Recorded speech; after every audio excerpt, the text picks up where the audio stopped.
So let's welcome John Condit to the Mike Gallagher Show. You got a little more gray in your hair than I remember, my friend. Don't we all? Yes, I do, Mike. Yes, I do. It's great to be with you. And I would not have been the sportscaster I was able to be if it wasn't for you in 1985. So it's great to be with you today. Gosh, that's a long time ago. Feels like a different lifetime, but we had such great memories and a lot of fun. I still think of the late great Omar Williams, who was the #1 sportscaster that we all worked under, and then you went on to have a tremendous career, and you're still soaring along. I am so intrigued by this because for people who don't follow this, cover the controversy of why Pete Rose was banned for baseball. Of course, one of the all-time greats, the leading, with all the greatest hits. I mean, this guy, one of the greatest baseball players to ever wear a uniform, yet he fell from grace, right, John? Correct. In fact, it was our friend Jim Bucher and me in 1989 that were interviewing Pete down in Florida, and the PR guy interrupted and said, "We never do this, but we have to end the interview right now." And we heard them tell Pete, "You are being investigated by Major League Baseball for betting on baseball." And so at that point, all that controversy began, and by August of 1989, Pete accepted a permanent banishment from baseball, and he died without ever being reinstated. And if you're not reinstated, Mike, you cannot ever be in the Hall of Fame. So now President Trump's got some things stirring right now with the commissioner. So what do you hear? Are there any rumblings from the Trump administration that Trump is going to try to kind of nudge the commissioner along and get Pete reinstated posthumously? So absolutely. So on March 2nd, President Trump said that, hey, I'm going to pardon Pete Rose. And very quickly, that's why you can go to pardonpete.com and register for a baseball by simply signing an autographed baseball with Pete by simply signing a petition that says, hey, President Trump, let's pardon Pete before May 14th. And why? On May 14th, it's Pete Rose night at Great American Ballpark in Cincinnati. When would be a better time? Unless he gets into the Hall of Fame, this is going to be the last great moment for Pete Rose. So let's pardon Pete before then. But in the meantime, Mike, 2 weeks ago yesterday, the commissioner was at the White House talking about a number of items about baseball, players being able to come into the country to play. But we do know they talked about Pete Rose. And the commissioner has said he's going to make a ruling on whether, now that Pete has passed, if he can be reinstated into the game. And if so, then there is a chance he could get to Cooperstown as the hit king, finally in the Baseball Hall of Fame. Wow. Now, I saw the clip of your interview. This is the final interview that Pete Rose gave a week and a half before he died. You conducted the interview. Here's a little bit of what that was like. I've come to the conclusion, and I hope I'm wrong, that I'll make the Hall of Fame after I die, which I totally disagree with, because the Hall of Fame is for two reasons: your fans and your family. That's what the Hall of Fame is for. Your fans and your family.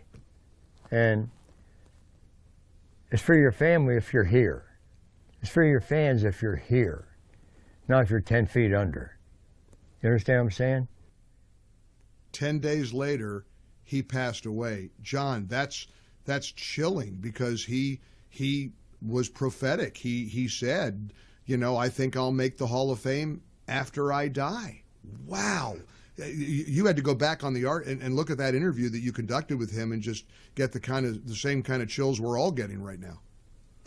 Yeah, I couldn't believe when I got the word 10 days later. And the reason I wanted to get to Pete and was so diligently trying to get to him is September 11th coming up is the 40th anniversary of when he broke Ty Cobb's record.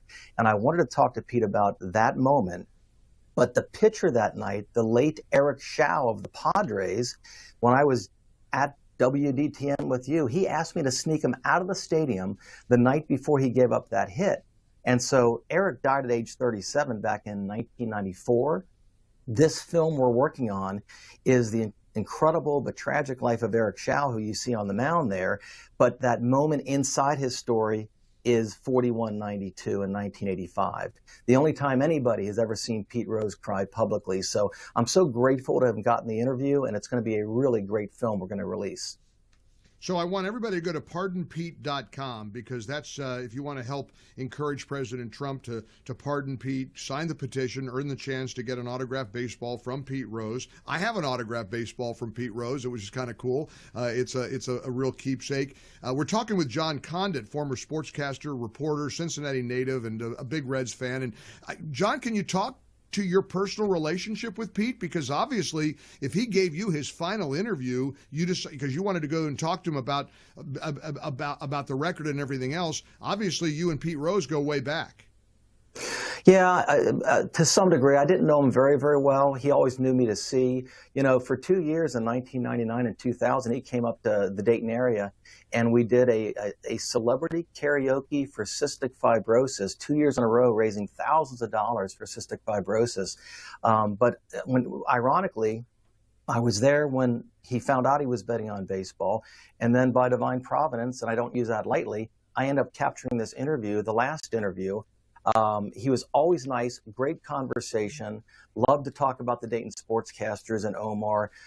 He was just a really good guy and an engaging guy. A lot of controversy off the field, but always nice to me and to most everybody. Great guy.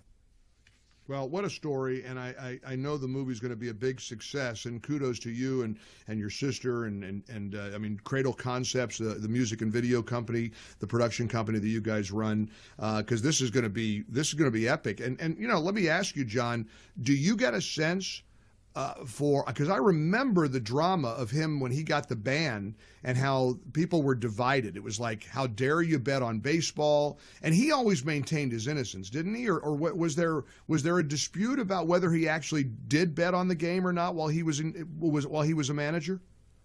There's no dispute. He lied too long about it, and then finally, years later, wrote a book admitting to it, which didn't help. What I like about what President Trump is thinking about doing is it's showing mercy. We were going into Lent when President Trump said, I'm going to pardon Pete, right? I mean, we need some forgiveness out there. He's gone now. He's passed away. More hits than anybody, more winning games than anybody, more runs than anybody. He deserves to be in the Hall of Fame, and I think President Trump is using his bully pulpit to get him there, and I hope it happens.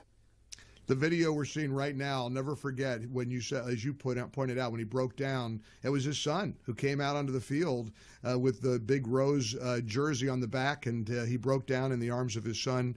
What a moment. And look, a baseball legend, and I guess history will determine what winds up, how people judge him. But again, I hope, knowing my gut, and you know, I know President Trump a little bit, and obviously have interviewed him on a number of occasions, been to the Oval Office a few times. He is very big into loyalty, and he's very big into mercy. He's very much about redemption. My gut tells me that President Trump is going to do it. Don't you think he will? Oh, I know he's going to pardon him. He has said he's going to. Whether we can get him, you know, back into baseball to get in the Hall of Fame would be one thing. But Mike, I'm going to make you laugh. 5 days after he was banned from baseball, I did a commentary on TV and said, if Pete Rose doesn't get into the Hall of Fame, I'll put a padlock on the doors of Cooperstown. I'm in big trouble if he doesn't get in because I've made a pledge to do that.